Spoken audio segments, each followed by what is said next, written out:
Debbie Wasserman Schultz threatened the chief of the U.S. Capitol Police with consequences for holding equipment that she says belongs to her in order to build a criminal case against a Pakistani staffer suspected of massive cybersecurity breaches involving funneling sensitive congressional data off-site. The Florida lawmaker used her position on the committee that sets the police force's budget to press its chief to relinquish the piece of evidence Thursday, in what could be considered using her authority to attempt to interfere with a criminal investigation. The Capitol Police and outside agencies are pursuing Imran Awan, who has run technology for the Florida lawmaker since 2005 and was banned from the House network in February on suspicion of data breaches and theft.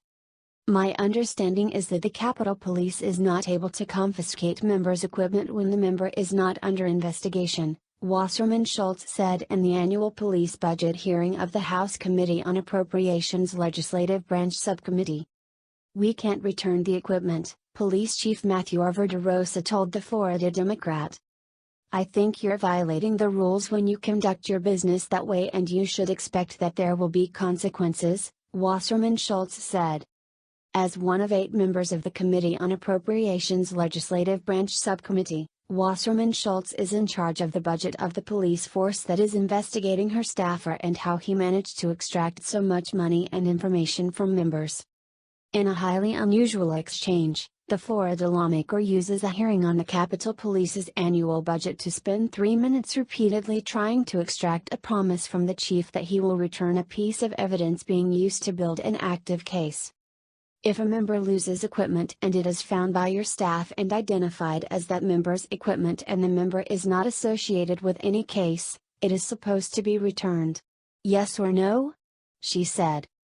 Police tell her it is important to an ongoing investigation, but presses for its return anyway. A federal employee with knowledge of the situation and who requested anonymity told the Daily Caller News Foundation's investigative group that as House authorities closed in on Imran Awan and his brothers, a laptop used by Imran was hidden in an unused crevice of the Rayburn House office building. Wasserman Schultz's office is in Longworth House office building, a separate structure. The laptop was later found by Capitol Police and seized because it was relevant to the criminal investigation, the source said. The investigation is examining members' data leaving the network and how Awan managed to get members to place 3 relatives and a friend into largely no-show positions on their payrolls, billing $4 million since 2010.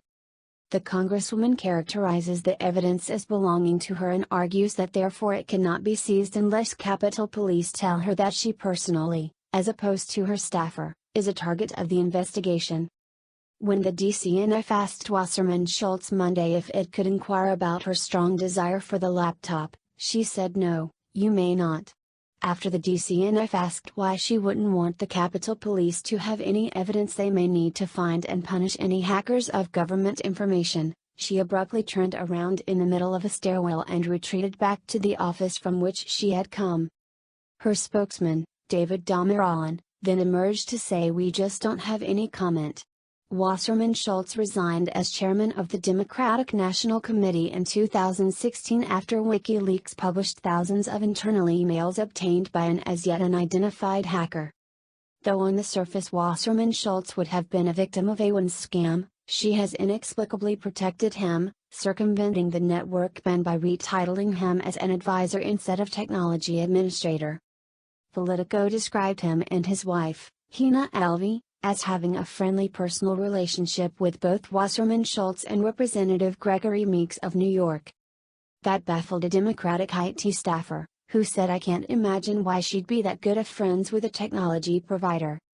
Usually if someone does bad stuff, an office is going to distance themselves rather than incur political fallout for a mere staffer, he added.